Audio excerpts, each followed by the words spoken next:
Eu comecei fazendo tudo sozinha, né?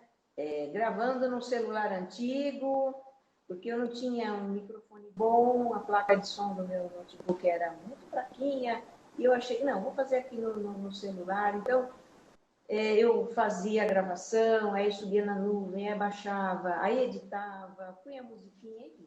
Ele ficou apresentável, né? No início ele estava bem apresentável, e eu gosto muito, Marcos, eu sou uma pessoa que gosta muito de criar. Eu sou muito mão na massa.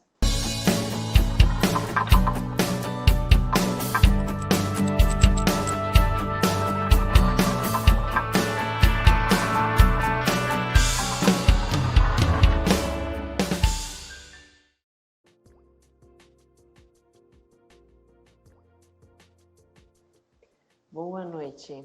Prazer estar aqui com você, Marcos. Prazer estar com vocês. Uhum. Agradeço por essa oportunidade de poder falar do autoconsciente, que está completando 3 anos agora, né, no dia 19 de novembro. E é uma alegria muito grande para mim, né, estar entre os finalistas. Me sinto muito honrada de estar participando do prêmio. Muito bom. E vamos então falar um pouquinho sobre a sua história, né? Como é que você começou, como é que você teve a ideia de fazer o podcast até chegar aqui?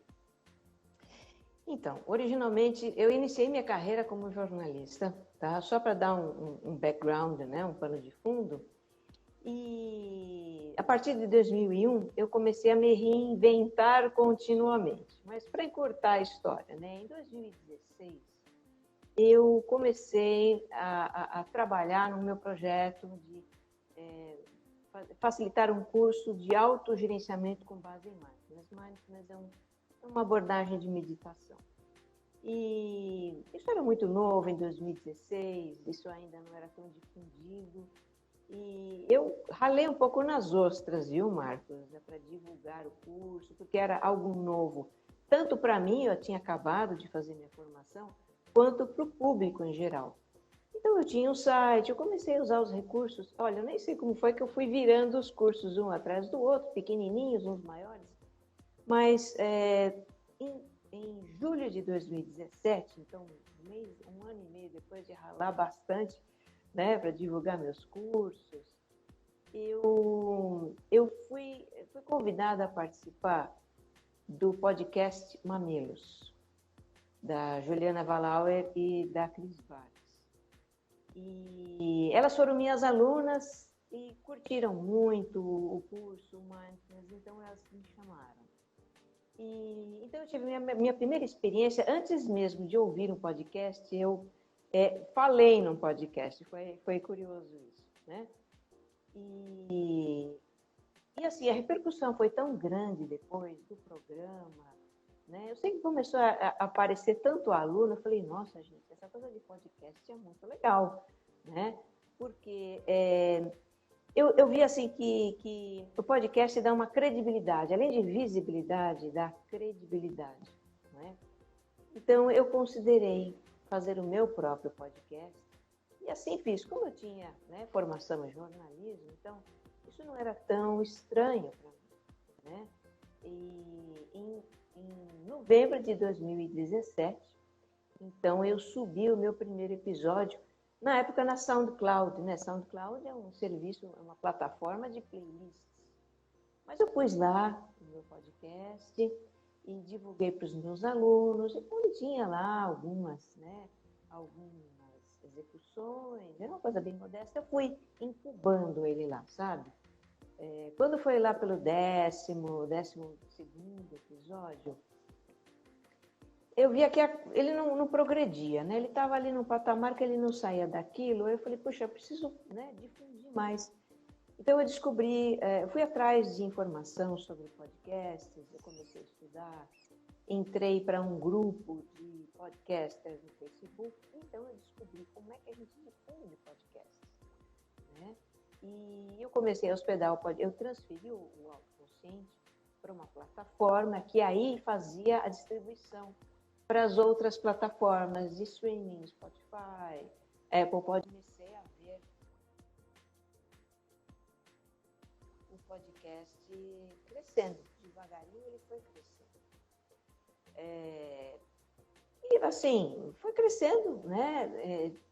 Ele dava alguns saltos, sabe? Eu acho que, de repente, quando alguma plataforma fazia uma divulgação, ou começou a sugerir, recomendar o podcast, ele foi ampliando.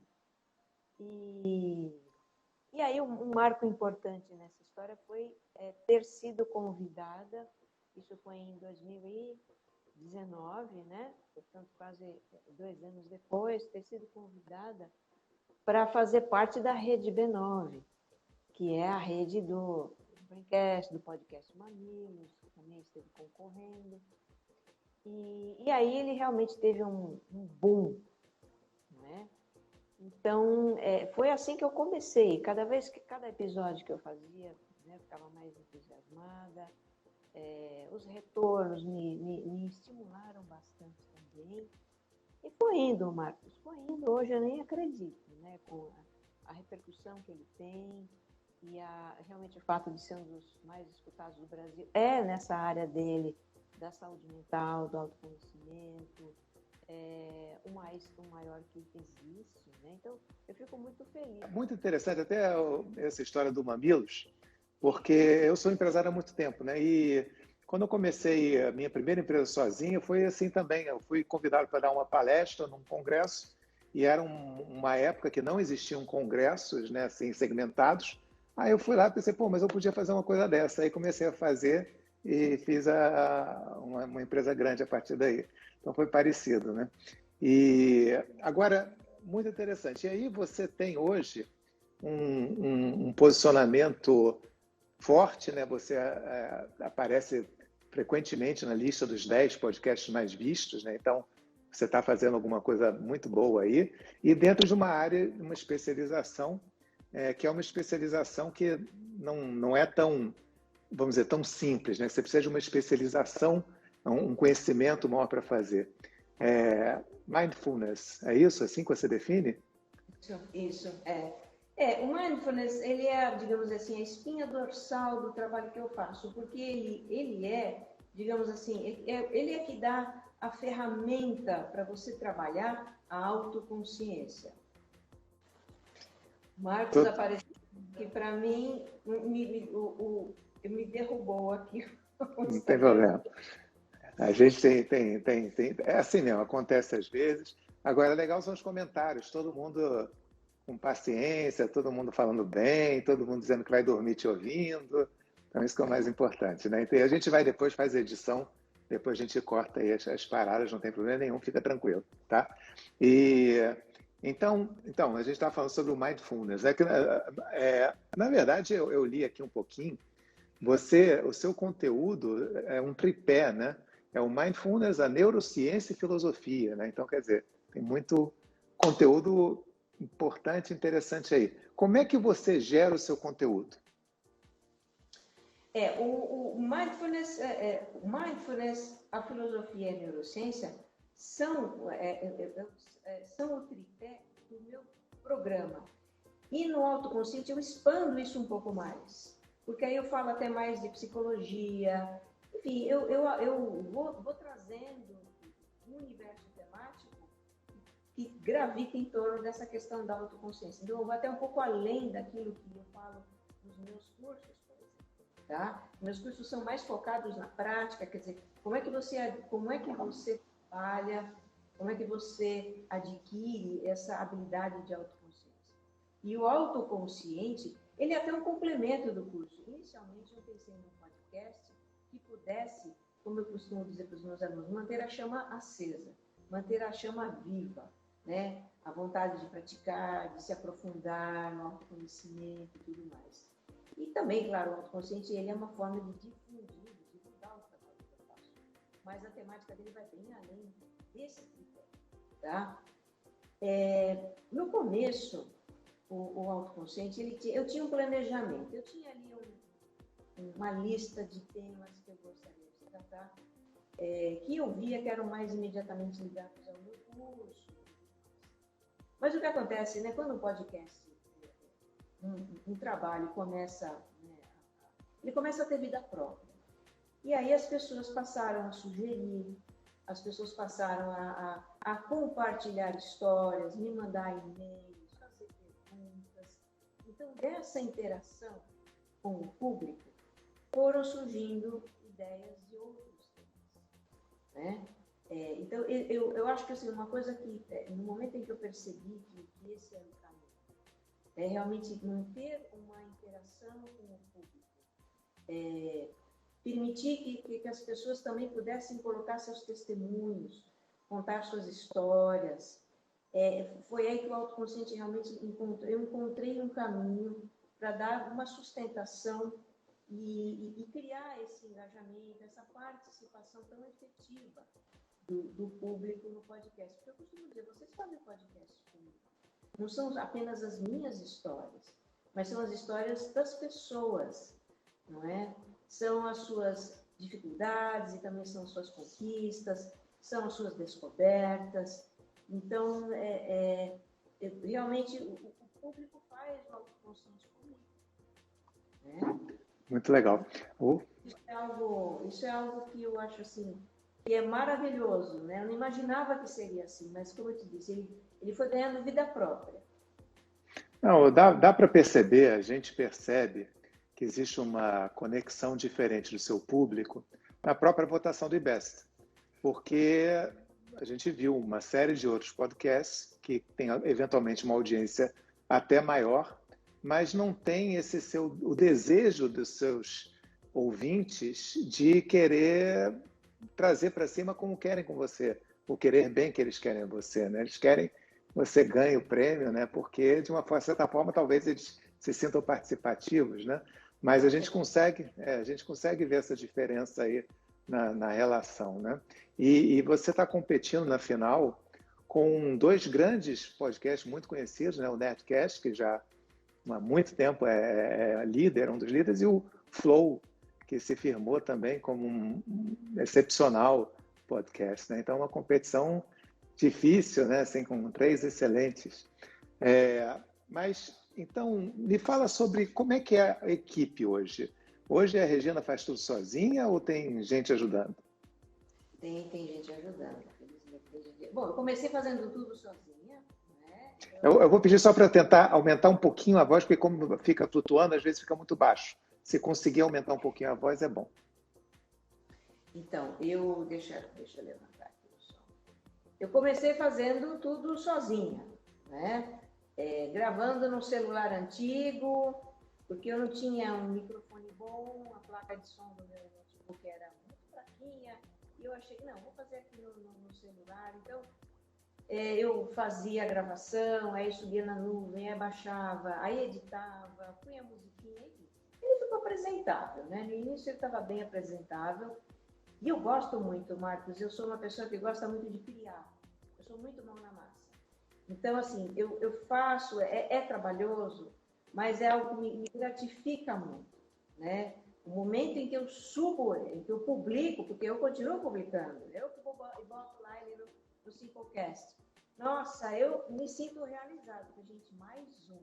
É uma delícia isso. Mas eu tenho realmente hoje alguém que me ajuda. No momento em que o B9 me convidou para integrar a rede, no primeiro momento, né, antes da pandemia, eu ia gravar lá no estúdio deles, então tinha um operador de áudio, eu só gravava e aí, magicamente, o episódio aparecia editado, né, depois a gente fazia alguns ajustes, mas era assim que funcionava. A partir da pandemia, então, eu voltei a gravar em casa, né? E aí eu descobri uma coisa maravilhosa, que assim, isso nunca mais eu vou deixar de fazer. Né? Eu gravo dentro do carro. Eu gravo dentro do carro, porque a acústica de dentro de um carro é perfeita. Né? Mas o carro parado, então, não no trânsito. Meu carro na garagem. Né? Então eu entro no carro, levo lá o notebook, hoje eu tenho um microfone um pouco melhor, então eu investi num equipamento dá um pouco mais de qualidade, né? Porque precisa ter uma qualidade compatível com os podcasts da FB9, então não é qualquer coisa, né? A gente tem que estar ali e eu continuo gravando, mas eu tenho uma designer, a Jéssica Correia, que me apoia na questão da finalização, da sonorização. Então, hoje realmente tem alguém que me ajuda a dirigir um pouco esse trabalho. Ela faz as capinhas, né? do autoconsciente, né? Porque assim, realmente eu fazia tudo sozinha, mas era aquela coisa, né? Ele era meio assim de raiz, como diz o público, né? Ah, o seu podcast é um podcast de raiz, porque é aquela coisa assim que se vê que é feito na raça, né? Foi feito. Hoje ele é feito de uma forma mais profissional, né? Eu já vi comentários também dos seus ouvintes pedindo para você produzir mais, né? Que por eles tinha sempre, né? Como é que é esse seu processo de produção? Eu já falei para eles assim, olha, gente, só se eu me clonar, tá? Porque assim, eu dou aulas, eu tenho meu curso, tem todas as minhas outras atividades, manter inclusive a minha presença nas redes, interagir com as pessoas. Então, quinzenal é a conta. A partir do momento em que eu penso num tema, que esse tema vem para mim, tá? Ou sugerido, ou um insight, tem um processo que não é um processo rápido, tá? Então, eu preciso amadurecer esse tema. Eu faço leituras, eu faço pesquisa, eu passo alguns dias, enfim, eu passo alguns dias com esse tema, refletindo, sabe, ouvindo pessoas, eu jogo no Instagram, que é a mídia que eu uso, né? A rede que eu uso preferencialmente para fazer essa comunicação com o meu público. Eu jogo uma pergunta e começo a ter os retornos. Então, existe um processo de alguns dias para, digamos assim, para eu conceber como é que eu vou desenvolver esse tema. Porque não são temas que estão prontos na minha cabeça, né? Embora eu agregue as minhas vivências, embora eu me sinta em condições de falar daquele tema, porque é uma coisa que para mim faz sentido, eu já vivenciei aquilo. Ou seja, eu também não vou colocar um tema que eu absolutamente desconheço, né? Tudo passa, né? Passa pela minha vivência. Mas tem um processo que leva alguns dias e realmente de desenvolver o conteúdo. Aí tem alguns dias para fazer o roteiro, botar no papel, um começo, meio e fim, né? Esse conteúdo, tá? E esse é um processo, o processo de escrever é um processo até jornalístico, de organizar a informação, de pensar numa maneira realmente de abrir, de incorporar os comentários das pessoas. Então, eu me vejo fazendo uma grande matéria jornalística, de 4.000, 3.500 a 4.000 palavras, é bastante, né? Porque os episódios, ultimamente, eles têm estado na faixa dos 25 a 30 minutos. Eu não quero passar muito disso, sabe? Eu faço temas bem pontuais, que eu possa abordar com profundidade, mas sem também me alongar demais. Porque eu acho que tem um timing aí, que, né, o meu público está acostumado, é um tempo que dá para... Enfim, é um tempo que eu considero suficiente para desenvolver bem, né? Então, é um processo demorado, viu, Marcos? E depois ainda tem a gravação, tem a edição, tem a finalização. Eu realmente, assim, hoje tem um episódio pronto para eu aprovar. A Jéssica acabou de me mandar aqui um e-mail, olha, um zap, olha, tá pronto, sobe lá e vê, escuta, eu aprovo, né? E vai sair no domingo. Eu passei, né? Eu já estou pensando no próximo episódio, né? Eu já tenho algum conteúdo, já tenho algumas coisas. Então, realmente é um processo feito com muito cuidado. Eu sou muito cuidadosa na escolha das palavras. Não é um texto que flui com rapidez, pelo contrário. Às vezes é um texto que eu fico ali com algum parágrafo. É uma coisa meio como escrever um pequeno livro, sabe? É como escrever um pequeno livro. E então, realmente, só 2 Reginas para fazer um podcast, semanal. Mas também tem uma coisa, sabe? Eu acho assim que 15 dias é um tempo, é um bom tempo para escutar e para digerir e para refletir. Não é? Eu considero que é um tempo legal para você assimilar, né? Porque senão fica semanal, fica aquela coisa, acaba um dia escuta outro, e eu acho que o autoconsciente, como ele tem, né? Ele não é só um conteúdo, ele é uma experiência também, né? fazer isso, é uma experiência. Então, ouvir é uma experiência, mas depois tem algo a se fazer a respeito. Colocar em prática alguma ideia, né? Fazer algum exercício. Enfim, eu acho que tem uma continuidade. E 15 dias, eu acho que é um tempo bom para essa continuidade. Não, se a gente olha, vamos dizer, as técnicas que existem hoje de como atrair atenção e ganhar mais engajamento, ganhar alcance, tudo de não, produz mais. Mas eu entendo perfeitamente o que você está fazendo. É uma experiência diferenciada, uma experiência autoral, onde, sim, quem quer receber, gostaria de receber mais porque é muito bom, mas está perfeitamente entendido, né? Isso aí não é uma máquina, não é uma linha de montagem, né? Então você tem realmente essa necessidade e se respeita muito isso. Agora, você, então, como você já foi uma editora responsável por publicações, você desenvolveu então essa sua capacidade de planejar, estruturar o que vai ser o conteúdo e você usa isso. Aí uma curiosidade é como é que você define quem é o seu público-alvo hoje? Que tipo de pessoa é a sua audiência? São pessoas que estão em busca de algumas coisas. Eu acho que, num primeiro momento, qualidade de vida, porque, né, o mundo está difícil, já não é de hoje, então essa pressão por desempenho, eu acho que a questão da atenção, né, recebe uma quantidade de estímulos que é algo sem precedentes, né, para a espécie humana. Então são pessoas que estão em busca de uma âncora, né, de um ponto de referência, de uma qualidade de vida, estão em busca de bem-estar, mas um bem-estar que elas compreendem que começa aqui, na mente, né? Começa realmente dentro de si. Não é um bem-estar que está fora. Então eu vou, eu compro, eu faço, não, é algo que está dentro de você, né? Você cria o bem-estar a partir da maneira como você se relaciona com o mundo externo.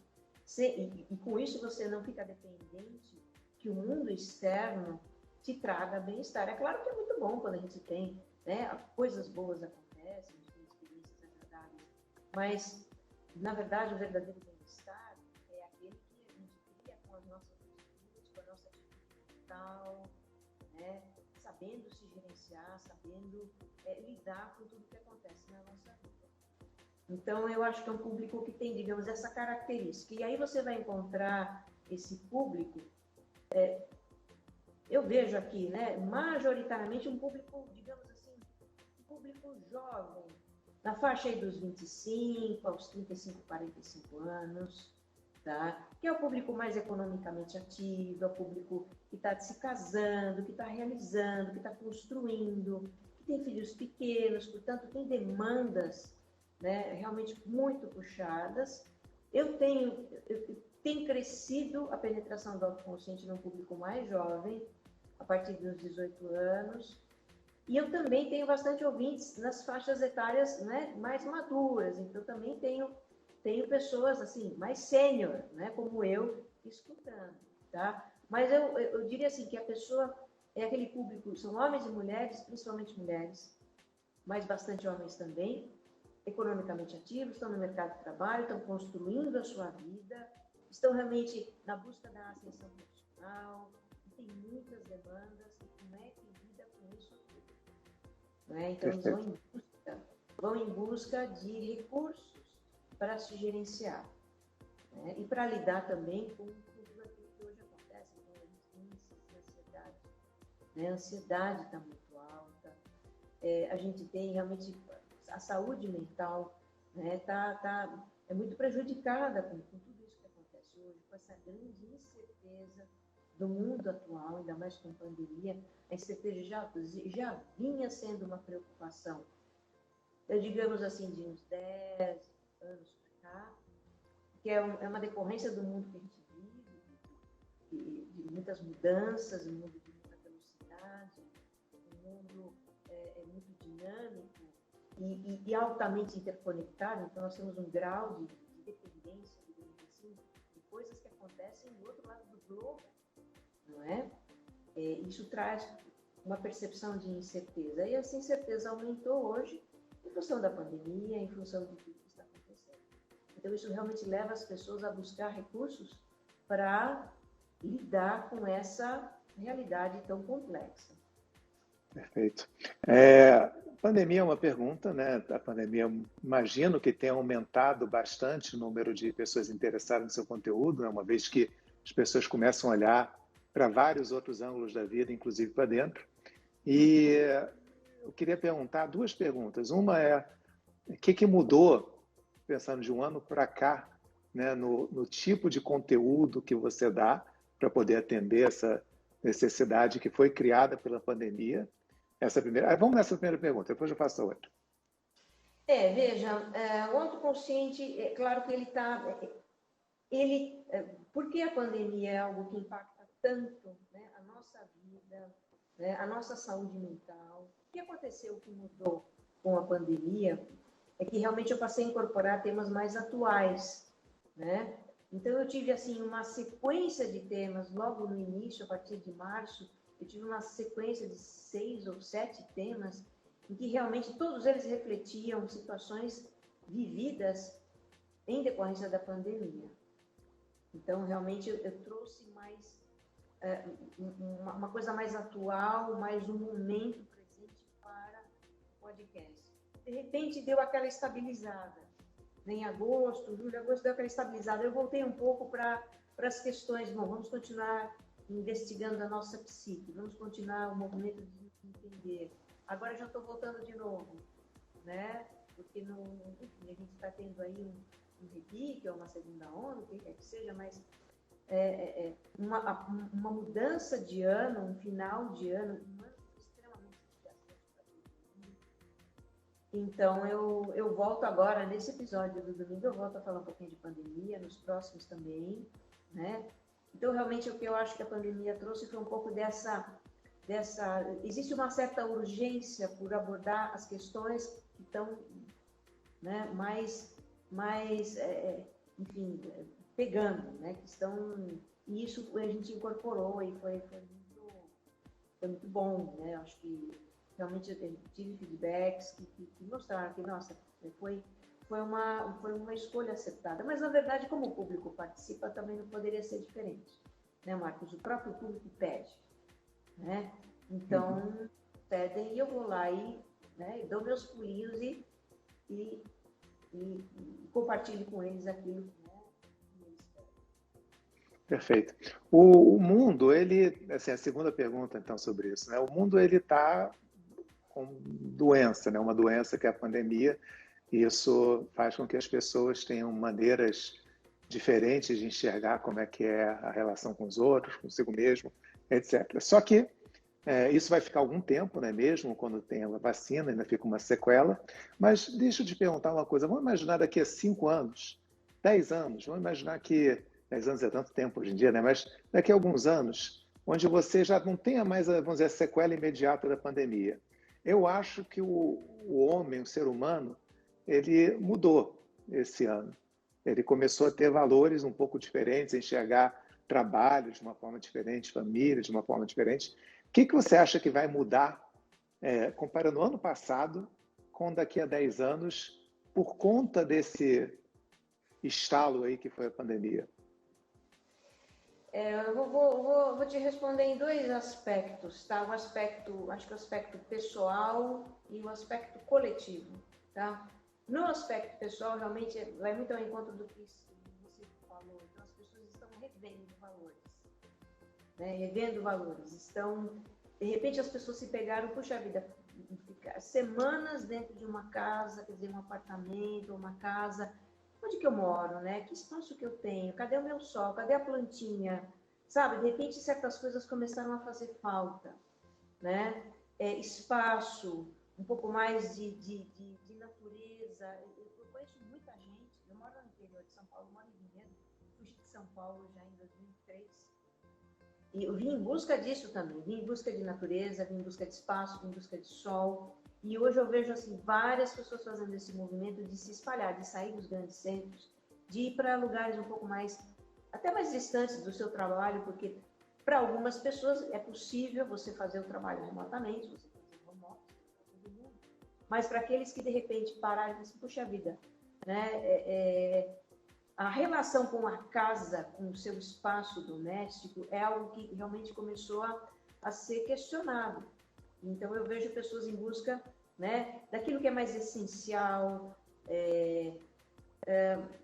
relacionamento com filhos. Então, eu acho que existem muitas, e aí vai muito, né, de cada um, da vida de cada um, mas eu acho que a pandemia e essa situação de ficar em casa, simbolicamente, né, casa é também o nosso interior, de repente as pessoas passaram a rever muitas coisas, né, o seu tempo, né, o tempo de descanso, o tempo de lazer, quer dizer, a questão do tempo ficou também muito atrapalhada, essa confusão entre vida pessoal e vida profissional. Então, acho que as pessoas estão passando a limpo uma série de coisas, tá? E no nível pessoal, eu vejo que, assim, acho que as pessoas estão indo em busca de mais qualidade de vida, estão indo em busca mesmo de algo mais, enfim, de viver um pouco mais essa vida doméstica, essa vida de ser humano, não só pensar em si como um profissional, atrás de metas e mais metas e mais metas, mas olhar para a sua saúde,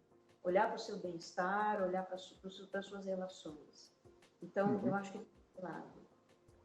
No plano coletivo, eu acho, Marcos, que, assim, que essa pandemia e todas as consequências que ela traz, todos os efeitos que ela traz, está trazendo para nós um despertar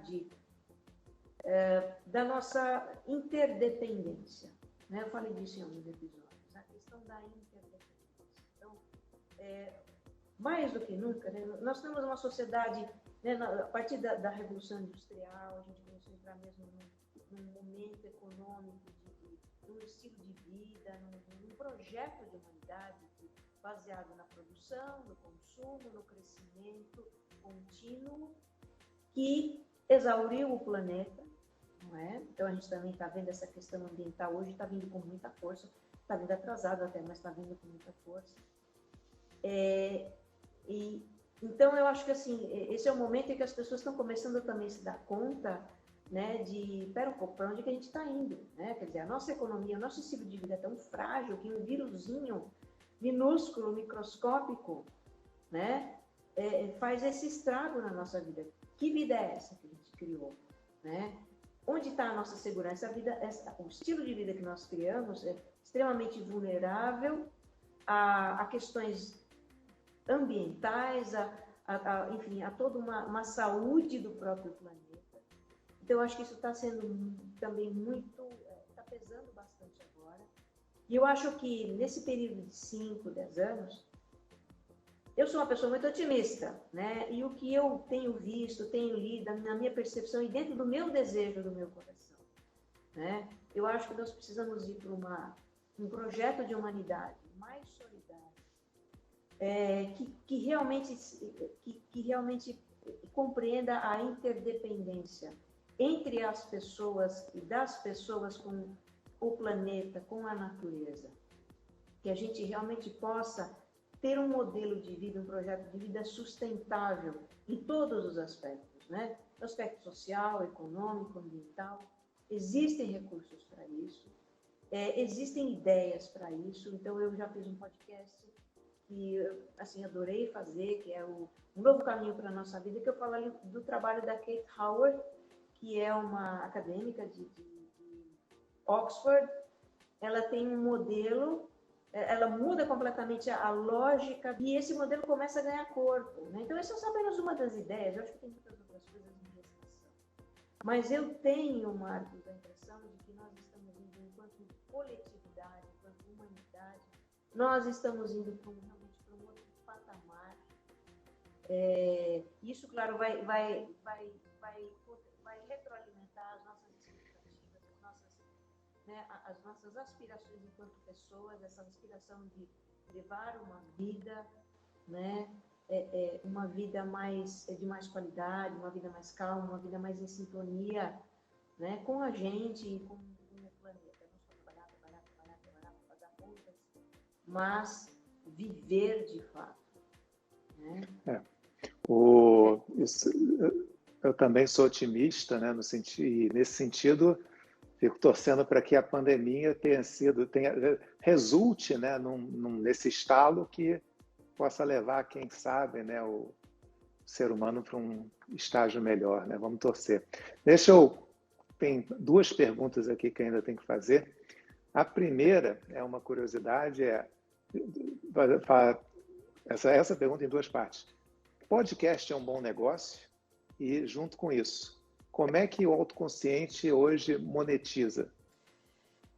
Podcast, ele é um bom negócio. Veja, curiosamente, eu acho que assim, o autoconsciente ele foi um pouco avesso a fórmulas, né? Eu acho que ele foi um pouco na contramão de tudo, porque quando eu comecei a fazer, então, 3 anos atrás, e realmente houve um crescimento muito grande do meio podcast do Brasil de lá para cá. Eu acho que o podcast, o autoconsciente subiu um pouco, depois cresceu com esse bolo, né? Mas quando eu comecei a fazer podcast, então assim, eu não tinha expectativa alguma de monetização. Um podcast quinzenal, quando a maioria dos podcasts, pelo menos naquela época, era semanal. Um podcast solo e autoral, quando a maioria dos podcasts eram de entrevistas com várias pessoas. Um podcast feito com recursos caseiros, quando, né, os podcasts que realmente eram importantes tinham toda uma estrutura, uma equipe, enfim. Então, eu fiz tudo ao contrário. Né? Não segui benchmark algum, eu fui muito na... Porque a minha intenção era realmente, olha, eu quero fazer algo para difundir o meu trabalho e difundir o mindfulness e também apoiar meus alunos. Realmente o crescimento dele foi um efeito, né, colateral, digamos assim, totalmente inesperado, mas eu fiz com os recursos que eu tinha, tá? Então, o autoconsciente, hoje, ele participando da Rede B9, ele está aberto à publicidade, ele já teve, inclusive, publicidade, ele já tem um retorno financeiro, tá? Agora, para mim, tá, enquanto autora, o grande retorno que o autoconsciente dá primeiramente, né, eu acho que assim, é espalhar o bem, né? Quer dizer, realmente fazer as pessoas, fazer bem para as pessoas. Isso, para mim, não tem preço, né? Eu vou continuar fazendo enquanto tiver energia, enquanto tiver tempo, enquanto tiver fôlego, porque eu acho que eu acho que assim, eu tenho uma crença de que nós estamos nessa vida para compartilhar. E o autoconsciente é a minha maneira de compartilhar. Agora, é claro que ele me torna conhecida, é claro que ele joga os holofotes para o meu trabalho. Então, indiretamente, né, o autoconsciente, né, me traz realmente ele me traz alunos, ele traz para mim, né? Então, o retorno não vem dele exatamente, tá? Quer dizer, já tivemos publicidades, mas o retorno realmente vem, né, de uma demanda maior pelo meu trabalho, que são os meus cursos, né? Outra coisa que aconteceu, né? Primeiro, parcerias. Então, eu sozinha estava lá na minha vidinha, então de repente apareceu o B9, vem para cá, vamos fazer uma parceria, vamos fazer juntos. Então tem uma baita estrutura, são eles que realmente vão, né, vender os espaços publicitários, enfim, tem todo um suporte fantástico que eles me dão. Surgiu também uma outra parceria agora para o canal do YouTube. Eu tenho um canal do YouTube que, como eu disse, andava meio às moscas. Agora a gente vai começar a produzir coisas para lá. Né, pequenos conteúdos mais adequados para o formato YouTube. Então, o podcast longo, não tem imagem, o que nós vamos fazer? Né? Então, agora surgiu a parceria com a empresa Paulista de Notícias, que é daqui da região de Campinas. Então, eu acho que a perspectiva é de que realmente surjam algumas oportunidades, um retorno. Eu acho que o podcast realmente é uma mídia fantástica. Eu sou ouvinte também, eu sigo alguns podcasters, eu tenho, né, alguns, e eu escuto todos os dias, e eu acho que o podcast tem uma mágica, Marcos, que é de realmente você se torna próximo das pessoas, sabe? Então, você escuta ali aquele locutor, aquela entrevistadora, aquela pessoa que fala todos os dias, e é como alguém que realmente enfim, cria uma conexão, né, com os ouvintes. E essa é uma mágica que é do podcast. Eu não vejo isso em outros meios. Eu sou uma pessoa assim, que está muito no YouTube, que acompanha youtubers, por uma questão de preferência minha. Meu tempo vai todo para leitura, vai muito para outras formas de acessar a informação. Mas eu acho que o podcast, ele tem um lugar na vida das pessoas que é só dele, né? De estar ali, a pessoa está no trânsito, a pessoa ela tá cozinhando, ou ela está, enfim, ou ela está na cama dela, assim, olhando para o teto e está escutando, né? Então eu acho que é uma mídia que tem um futuro ainda espetacular, tem um potencial de crescimento muito grande. Legal. Bem, estamos aqui, esse já é o nossa entrevista mais longa, vai ser um pouquinho mais, que tem mais uma pergunta, que você já falou um pouquinho. Voa o tempo. Não, o tempo voa. Quando é interessante, o tempo voa. Vamos fazer só mais uma perguntinha, que você já falou um pouquinho aqui, um pouquinho ali, que é, qual é o sonho da Regina agora? Olha, o sonho é que o podcast continue crescendo, né? Quer dizer, a cada dia, e que ele atinja um número ainda maior de pessoas. Eu acho que o autoconsciente, dentro do meio podcast, é grande, mas o mundo é muito maior. Eu acho que realmente a mensagem do autoconsciente é universal. E o meu sonho é que essa mensagem ela chegue ao maior número possível de pessoas, né? Que realmente leve mais autoconsciência para as pessoas. O meu sonho é que o podcast realmente possa, né, trazer mais esperança, né, para esses grandes desafios que nós estamos passando. Que ele possa levar mais compaixão. Então, são sonhos realmente eu acho que isso está na gênese dele, né? Por que eu faço autoconsciente? Então, realmente, o que me motiva, mais do que tudo, é um propósito, né? É um propósito, e eu quero que, meu desejo, meu sonho é que esse propósito se amplie e alcance um número cada vez maior de pessoas. Todo o restante é consequência, Marcos. Eu penso realmente em fazer de coração, né, o que faz mais sentido para mim, o que pode fazer sentido para as pessoas. Todo o resto é consequência.